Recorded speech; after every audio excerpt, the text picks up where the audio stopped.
Good afternoon. Welcome, one and all, to another edition of the Defo Show with Luby here on the 5 Reasons Sports Network, brought to you by Water Cleanup of Florida. It has been hot, and it has been humid, and it has rained a lot. Not great things for your home or office, but thank goodness for Water Cleanup of Florida. They will take care of any water, fire, damage to your home. Just call them, 954-579-0356, 24 hours a day, 7 days a week. Water Cleanup of Florida is here for you. 954-579-0356 with licensed, certified, and insured contractors. Not only will they find whatever ails you, they'll make it look brand new as well. They did it for my wife and I at our townhouse. They'll do it for you. Check them out on their website, WCUFL.com, on the socials, Twitter, Instagram, Facebook, at Water Cleanup FL. Believe me, if your home or office has any issues, don't stress. Don't feel overwhelmed. Call them, 954-579-0356, and let Water Cleanup of Florida make your life so much easier. If you have schmutz, they have the guts. The Miami Dolphins have been more gutsy lately, went after a young, bright mind at head coach, not a retread, went sticking by their young quarterback, even though the world seems to be against him. Have gone and spent lots of money on offense and defense, made big moves on offense and defense. Well, camp is here. We talked with Sun Sentinel, Miami Dolphins columnist, the one and only Chris Perkins today about Miami Dolphins' outlook heading into camp and this season right here, the Defo Show with Luby on the 5 Reasons Sports Network.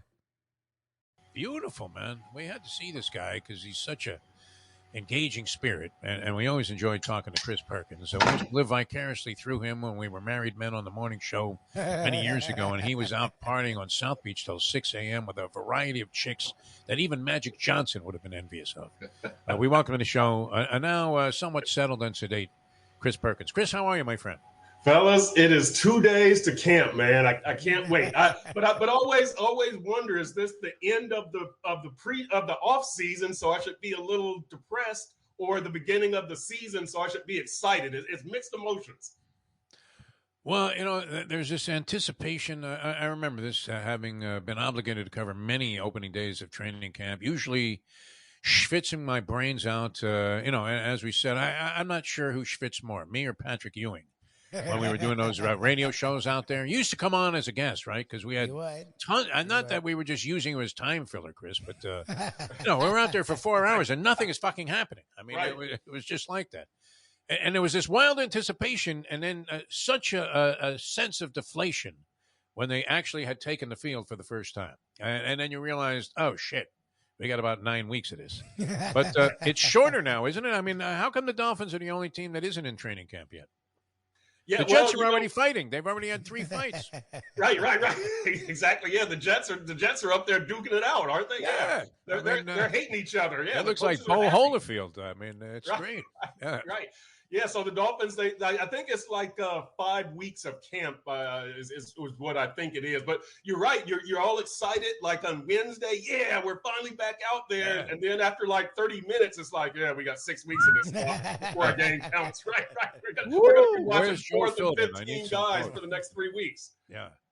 All right. I mean, there's anticipation naturally. I was just reading some of the details from this guy that had outlined his feeling that the Dolphins were a good bet at plus 275 to win the AFC East. Ooh. He said he was fading the Bills and also the Jets, that expectations for the Jets were too high and that the Bills had shown signs of weakness and maybe were weakened a little bit more in the offseason with a couple of people that left and they weren't able to find really, somewhat parallel replacements. What do you think about that? Is this man crazy? Are the Dolphins in there with a real shot to win the AFC East with those two teams in the division? I think the Dolphins have a shot. The big thing is going to be, where is Buffalo? And that they lost Tremaine Edmonds, the linebacker, one of their top players, but they're going to have both of those safeties back all season, Micah Hyde and Jordan Poyer. So that's going to help that defense, recover from the Tremaine Edmonds loss, having both of those guys there the whole time. the thing with Buffalo to me is Josh Allen. He can keep both teams in the game at the same time. He's got this propensity to make mistakes down the stretch. So I think the Dolphins have a shot, but again, I keep going back to, this is a team that didn't win any games in December. Same with the Jets. The Dolphins lost 6 of their last 7. I think the Jets might have lost 7 of their last 8. But, the big difference is the Jets now have Aaron Rodgers. And the Dolphins, the Dolphins also have that is a huge difference. That's a big difference. And the Dolphins also have their other issues, right? They were, if I'm not mistaken, off the top of my head, I think they were tied for 4th in total penalties and maybe 3rd in penalty yards. So they've got to get that, corrected. But I do think they have a shot at the AFC East. I think it's a bit of an outside shot at the AFC East title, though. All right. Look, you talked about the issues, and I'm sure we'll get to the rest of them, but the biggest issue is Tua staying healthy. I mean, that's really what it comes down to. The dude has not concussions, whatever you want to relate it to. Going back to his last year at Alabama, he's missed at least 4 games every single season, if not more. And that's just not going to do in this league, and that's not going to do if you're a franchise quarterback. I don't know about the jiu-jitsu stuff, but he has put on size, and it's not fat. Like, he's gotten bigger. He's gotten stronger. He looks like he's changed his body type to hopefully take some more of the hits. What are you hearing around the Dolphins with their confidence in him? What have you seen around them in their mini camps? Because it feels like he's talking more braggadocious. He's talking more like a leader. He's talking more like he really thinks the team could do some things. I, as a guy who's been a big Tua defender, am really curious. To me, this is a make-or-break year for him and this organization. Well, you know what? I don't know if it's make or break. I think you've got 2 years, Luby, but I know what you're saying. I think, to me, I think you've got a 2-year window. This year, his 4th year of his rookie contract. Next year, the 5th year option. After that, Tua is going to start making $30 million a year, $30 million plus, which is going to restrict your ability to add players. So I think you've got this year and next year, but people are very optimistic about Tua. You talked about him putting on the weight. It's going to be his 2nd year full season under Mike McDaniel, Mr. Positivity, right? Mr. Participation Trophy, that everything is okay. Tua's doing great, right? We're not going to criticize. It's up with Tua, up with people. And so we'll see if this works. But I'll say this, Luby, Tua staying healthy is very, very important.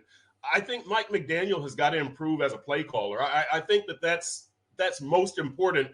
Again, the Dolphins last season against playoff teams were 2-6. They were 2-3 in games that Tua started and completed. So I'm not going to include the Cincinnati game in that, which he came out of.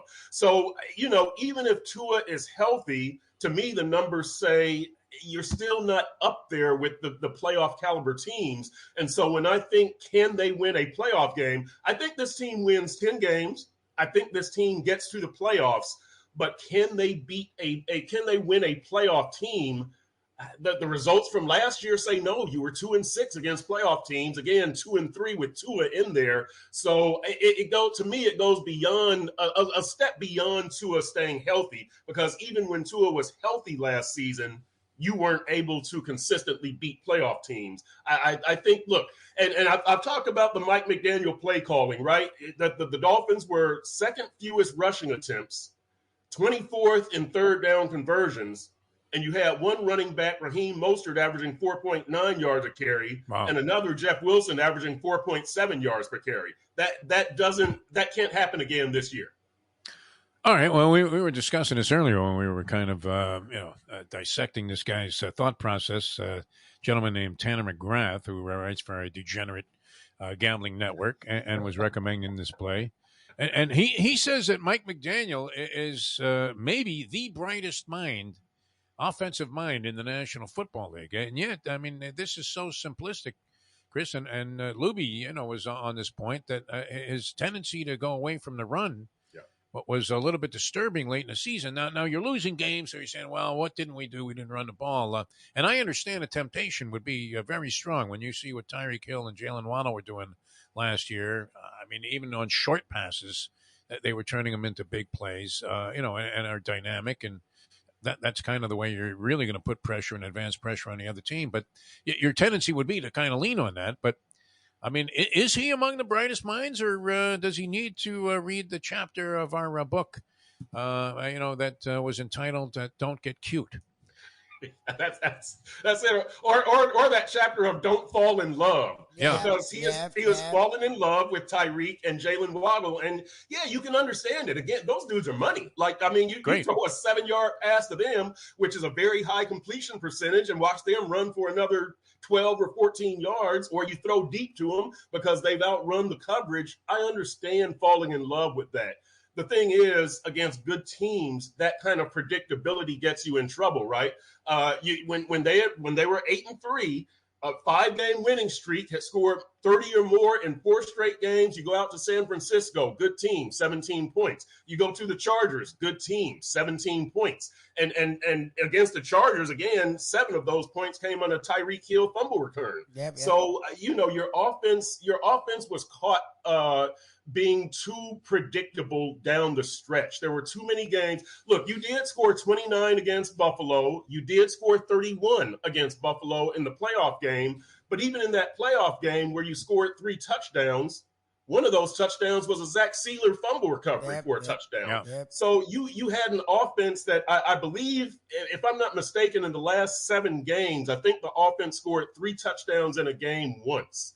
And I think that was the New England game that they lost 23-21. So that's the problem with pass, Tyreek, Jalen. Good teams are going to figure that out, and you've got no tight end. You're not running the ball. You're too predictable. So McDaniel has got to diversify his play calling, even if it means that there are some times where, it's a good passing situation. You've got to run to keep the defense honest, to give them something to think about so they don't just load up on Tyreek and Jalen, and especially those two in the middle of the field where Tua tended to throw a lot. You sat in press boxes many, many times with the ink-stained wretches that comprise the industry, and wasn't uncommon for one guy to have like a stain on his shirt all the time, right? I think it used to be Hank, actually. Used to have a stain on his shirt, a predominant number of times that I saw him. And there's no way to hide it, unfortunately. I mean, you could cover it up with a jacket every now and then, but then you're going to open up, and next thing you know, wow, what is that big coffee stain on your shirt? You can't hide it. And it seems to me you can't hide this stain that is the right side of the Dolphins' offensive line.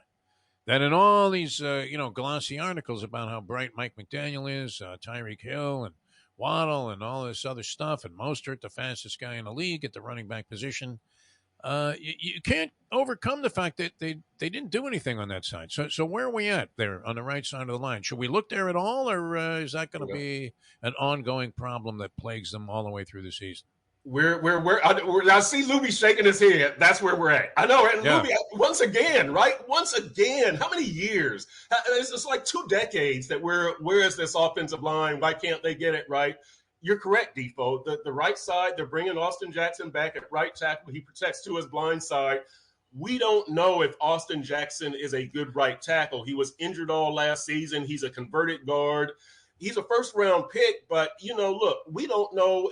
And if you want to go the whole offensive line, and let's open this up, we don't know about left guard with Liam Eichenberg, right? Again, this guy was a second-round pick, but you traded up, so you gave up a third-rounder to get him also. So you've got a first-round right tackle and a second-round left guard. You don't know if those two are going to hold up. And then aside from that, Teron Armstead, your best offensive player or your best offensive lineman at left tackle and a Pro Bowler, this guy misses 5.5 games per season the last 7 years. And so now you've got to develop a competent backup. So that's a major concern, right? So you've got backup left tackle, starting left guard, starting right tackle as your concerns, and we'll see what happens. I can't make any promises about this offensive line. It's a constant weakness for them. Well, I mean, that's just it. You could have all of these so-called weapons and marvelous, offensive arsenal of power, and and do nothing if your quarterback's running for his life. Especially on the blind side there. I mean, holy Stevie Wonder, what are we talking about here? Throw the ball, Tua, you're about to get clobbered. Interesting that was there a way for them to address it? Did they blow this? I mean, what's your thought on that, Chris Perkins? I kind of like what they've done here because you've got so many resources that you've used to get, going back to getting Teron Armstead with that $75 million contract and trading for Tyreek Hill, giving up a first rounder, and trading for Bradley Chubb, giving up a first rounder. Jalen Ramsey comes in. Yeah. Yeah, you had already lost your first round pick this year because of the Tom Brady fiasco. So your resources are stretched thin. Let's see if they're going to pursue Dalvin Cook. So your resources are stretched so thin. I think the attitude is, let's see what we've got in training camp. And if Austin Jackson or Liam Eichenberg isn't sufficient, we'll wait for training camp cuts and we'll see who gets released. But I think the wise thing that the Dolphins are doing, and we saw this last year, is they don't just look at player acquisition as you've got free agency and you've got the draft, and after that you're stuck with who you're stuck with. They take it up to the trade deadline, which this year is October 31st. Last year was November 1st. And we saw last year they got Jeff Wilson, the running back, and Bradley Chubb, the edge rusher, and you still got them for 8 regular season games going and then the playoffs. So I know it's not easy to say just trust the Dolphins administration, right? Because what have they done to earn our trust? Yeah. But I think that's kind of what you have to do because they just couldn't go out and be splashy on the offensive line after they had been splashy in the offseason with all these other moves leading up to where we are now. Okay, but look, and I get it. We've learned that when coaches and executives, especially in sports, speak, their words mean nothing. Yes. So that's fine with me. But my problem is the last 2 years in the offseason, we've heard Greer and McDaniel go, we have faith in this line. We like Austin Jackson. We like Eichenberg. And then their actions back up that fakakta, ridiculous statement. Right. So to me, it leads me to believe, I sort of believe that they see some magical, mythical thing that no one else sees. I don't, like, what are they saying, Perk, that we're not seeing with Eichenberg and Jackson? Because when they're on the field, they're an abomination. And then they're both hurt most of the time on top of that.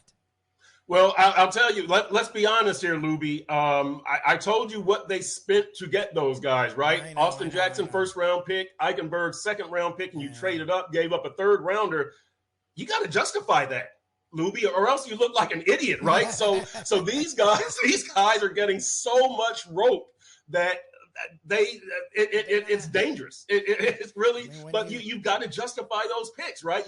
You can't bench both of those guys and say, well, they're winning a first-round pick, a second-round pick, and a third-round pick on 2 guys that can't even play. So that's why they're coming into camp with the starting job. That's why they're going to get every ounce of leeway that the Dolphins can possibly offer before they pull the plug on them. You've got to justify your own actions. I remember being with Luby, and we were doing a radio row, oddly, from the NCAA Final Four, and we were sitting next to a couple of guys from Denver, and it had just been announced that Adam Gase was going to become the Dolphins head coach. Yeah. And these guys from Denver, they couldn't have sung the praises of Adam Gase. I mean, you would have thought Einstein himself was coming in here to call plays. Right. And now that turned out to be a disaster, not only for the Dolphins, but for the Jets as well. The quarterback whispered his quarterbacks right into a coffin. And they were, only to prosper maybe in other places once they were gone, once Gase was gone. Vic Fangio comes in with the same kind of fanfare, like, whoa, now that you got this guy. Now he's a more proven commodity than Gase, who had only been offensive coordinator level, and we didn't know what he was going to do as a head coach. But is he the, a big boost? The defense seemed to be what? They had 3 guys as defensive coordinator last year, and the whole thing was in a shambles. But even though their defense wasn't terrible, I mean, what does Fangio do to upgrade what might happen this year? Fangio brings a different perspective, and he brings more experience. I liked the Brian Flores defense, But let's face it, the Flores defense was a lot better when you had Xavier Howard on one side and Byron Jones on the other, right? Obviously. Yeah. And so we'll see. Here's what I'm excited about with Fangio. Number one is the skins on the wall. This guy has a reputation and a well-deserved reputation, number one. Number two, his playing style is we saw the Dolphins under Brian Flores and Josh Boyer, who the defense coordinator who just got fired last year, play a lot of 8-man fronts, right? That strong safety, Brandon Jones down in the box. Vic Fangio is known for playing 2 deep safeties. And nowadays in such a passing NFL, I think that's a wise decision. So on the field, that's going to be one major thing. You're going to see those 2 deep safeties, and you're going to have better deep pass protection and better coverage overall. You should. And the third thing is I want to see what Fangio can do with the cornerback duo of Jalen Ramsey and Xavier Howard and the edge rushing duo of Bradley Chubb and Jalen Phillips. You can attack from the front or the back. I want to see how creative he can get with this. They also signed David Long, the linebacker from Tennessee. Now, he's got some injury concerns last 2 years. He's missed 6 games each due to hamstring injuries. So they'll have to do something with that. But Fangio has these tools, these weapons. Let's see what he can do with them. I'm really excited about seeing what Fangio does with the defense. And look, and getting back to Mike McDaniel for a second, he is a very bright, innovative offensive mind. I think that, you see with the pre-snap motion and all these things that he does offensively, he just fell in love with the passing game too much. So I'm thinking that maybe Vic Fangio can even help McDaniel with that and kind of say, hey, Mike, we're getting a little too predictable here. I'm telling you from a defensive standpoint, here's how I would defend you. And here's how, here's what happened last year against San Francisco and the Chargers. Let's keep an eye on this. So that's another way that I'm hoping that Fangio pays off, because McDaniel is a bright guy, but he was a rookie last year as a head coach and as a play caller, and we saw it. So I'm hoping that Fangio really pays off on defense, and then a little bit of Fangio leaks over to the offensive side. Quick thought on a couple of guys that are, relatively new additions, including, obviously Ramsey comes in this year for the first time with the Dolphins, and a proven commodity and a very aggressive player. I don't recall Bradley Chubb doing much last year. It seemed like after they made that acquisition that this guy was going to be, really influential on the defense. I didn't see that, as I recall. What can you expect from him? And, how much of a difference does Ramsey make? And then on top of that, the X-Man wasn't the same guy last year. So is that because he was being picked on, injured, or a combination thereof? And can he bounce back? Well, Fangio, you're right about Chubb.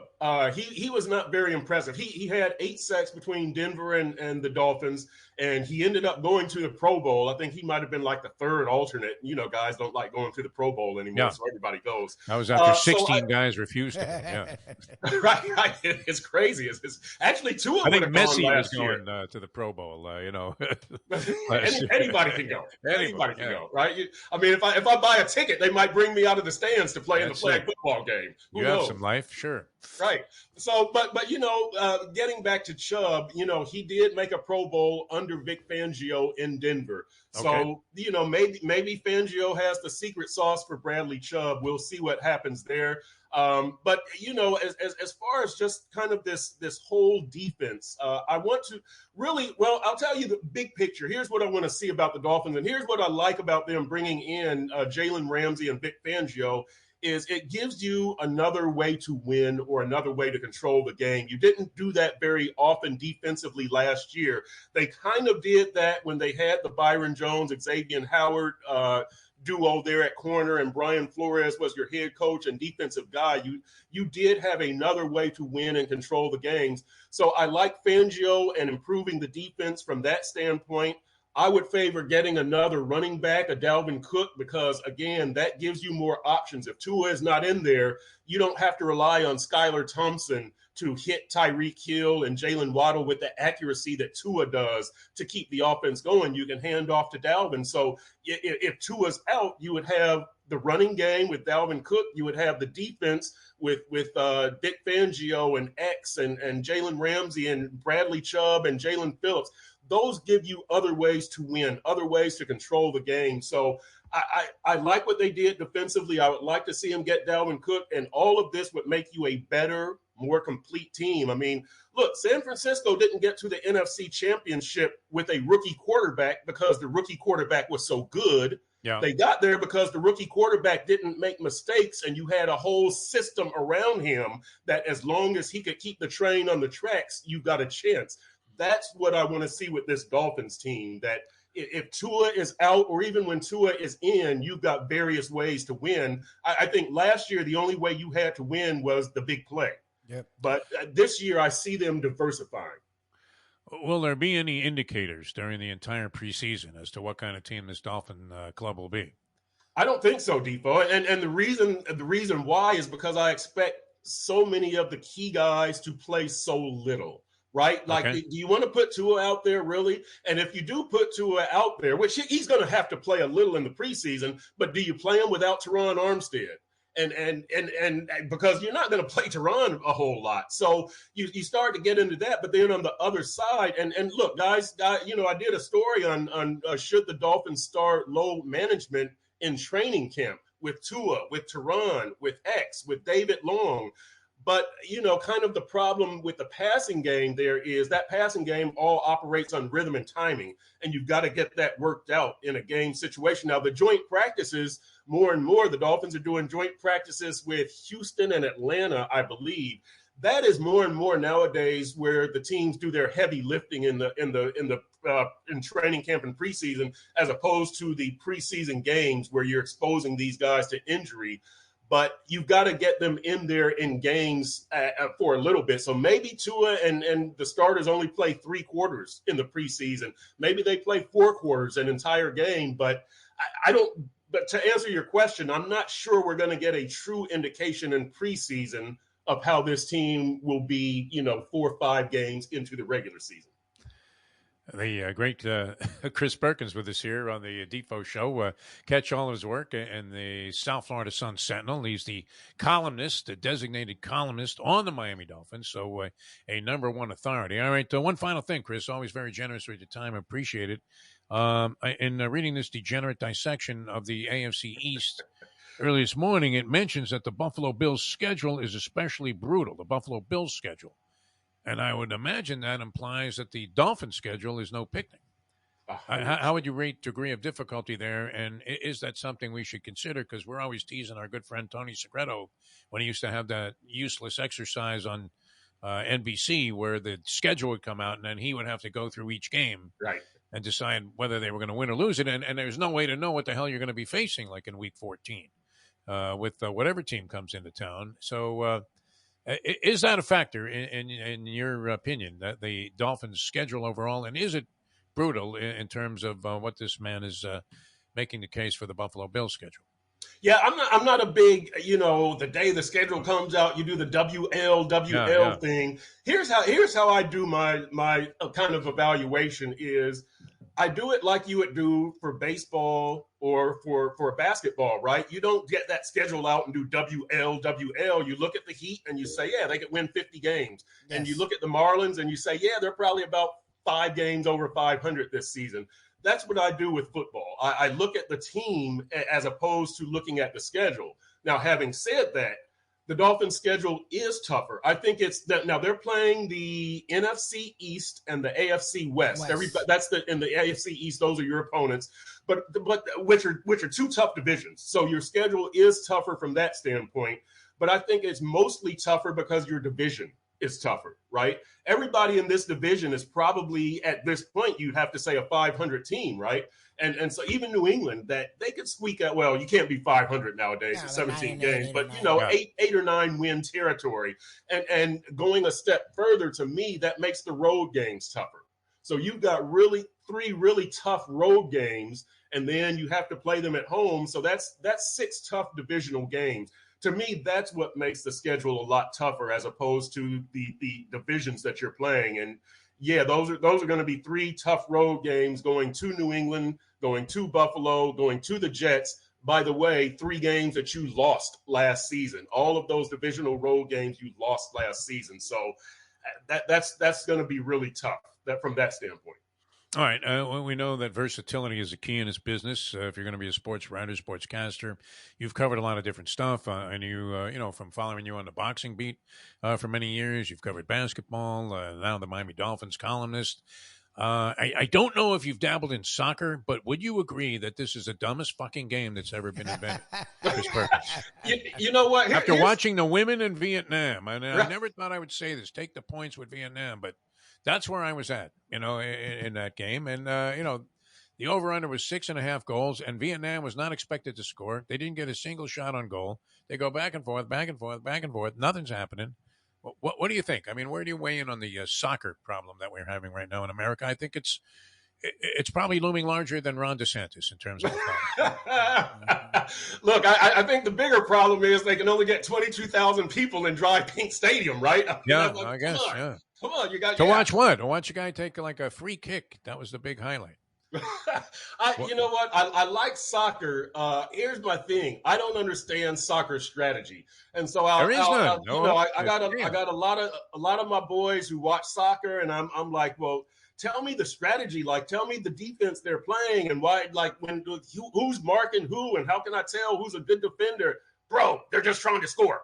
I'm like, no, dude, they practice. Like, there's video, there's analytics, like there's strategy here. Like these coaches get paid a lot, and people can't explain to me, what. Like if we're watching football or basketball, I can explain why they're doing the pick and roll, or why the guard is pulling, or why they're playing a zone instead of man. I've got to get somebody to explain soccer to me at that level, and then maybe I would like the game a lot more.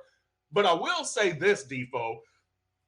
You guys know what we've seen this calendar year in South Florida. I think it's been our best year ever, starting with the Dolphins making the playoffs, the Heat as an 8 seed going to the finals, the Panthers as an 8 seed going to the finals, FAU Final Four, Final Four, Women Elite 8, Nova Southeastern men's basketball winning the Division II title, going undefeated, right? But with all of that, I think the two biggest sports moments in this city came from international players, right? Shohei Ohtani striking out Mike Trout in the World Baseball Classic, and then Messi's goal. And both of those, strangely enough, I think were bigger international stories than local stories, as strange as that might sound. The soccer thing, let's see what happens with Messi. And I mean, obviously the greatest player in the world, maybe the greatest soccer player ever. But we'll see with the locals. Just you can only get 22,000 in that stadium. So the frenzy doesn't look like a big frenzy. You don't have 65,000 in the stadium and then a few other hundred in the parking lot. You don't that frenzied scene is not there. So, and by the way, on the text line, Tua did play last preseason. He played in a couple of games, but he played minimal time. Your point is well taken, Julian. I know what you mean. Julian's very sharp on a lot of this stuff.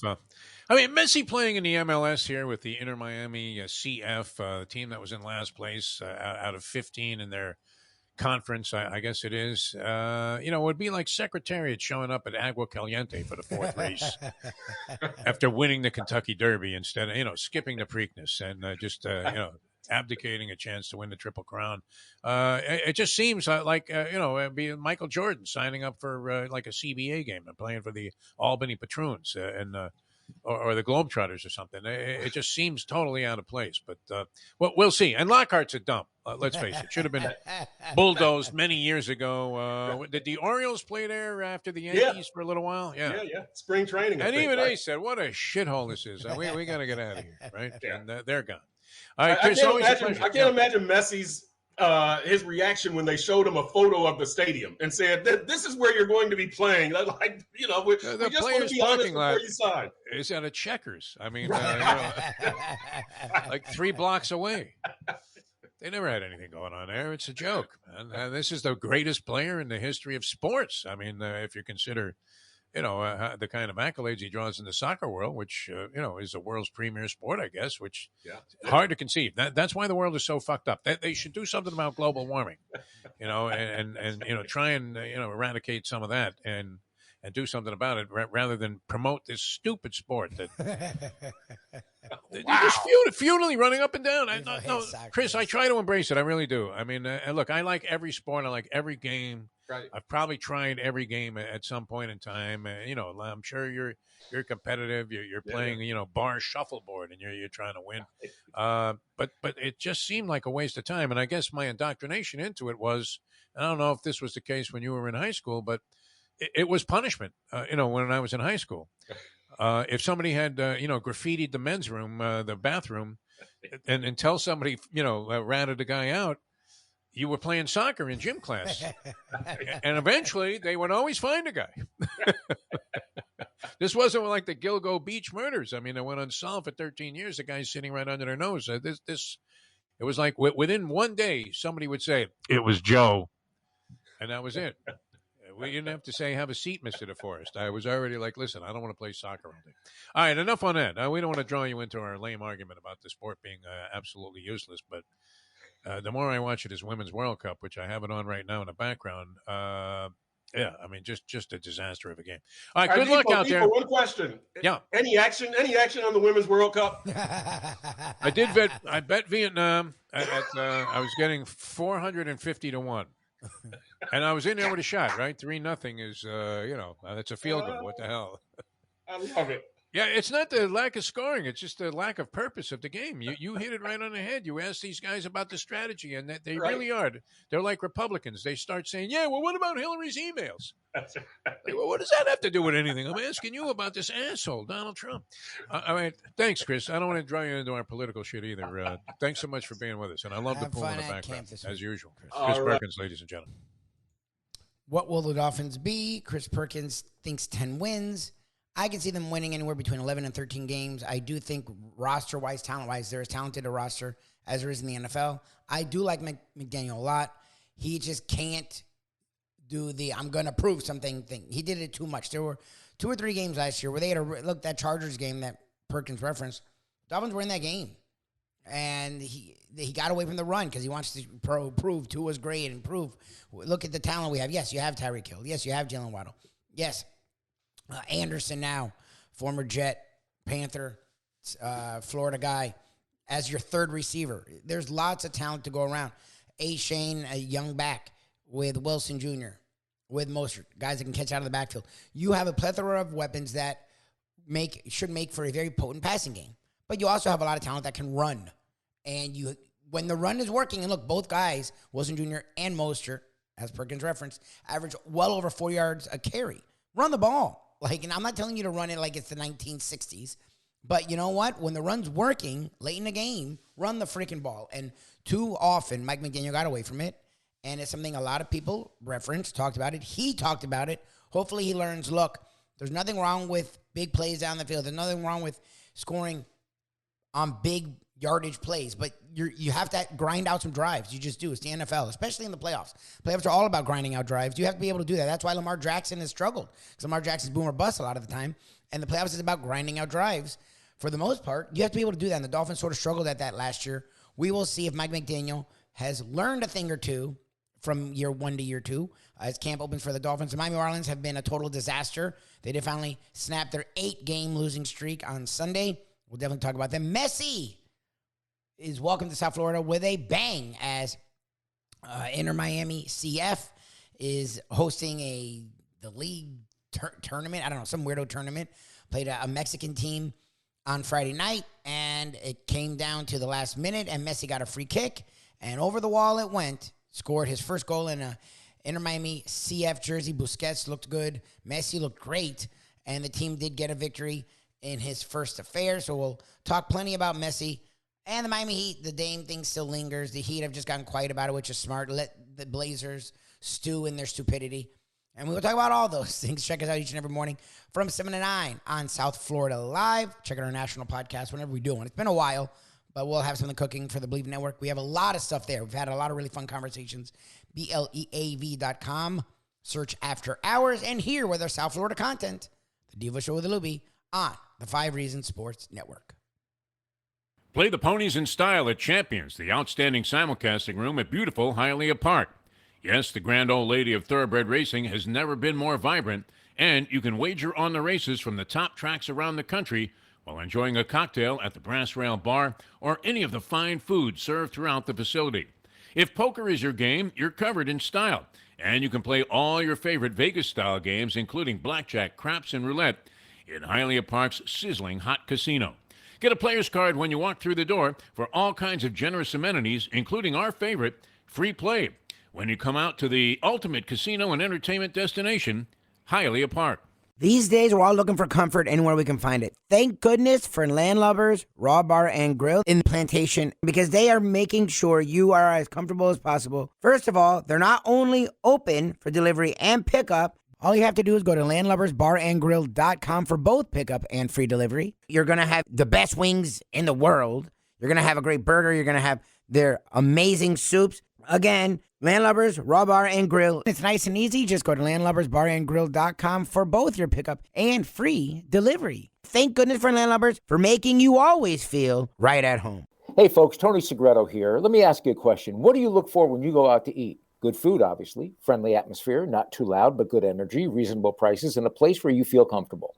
All those ingredients, no pun meant there, are hard to find unless you're talking about the Texas Roadhouse. You see, they encompass all of those attributes. Really, really good food, amazing atmosphere, good for a family, good for a date, or just a night out for yourself, and prices that will make you extremely happy. Their ribs, unmatched. Steaks, hand-cut every day. Everything, and I mean everything, is made on site, including their incredible bread.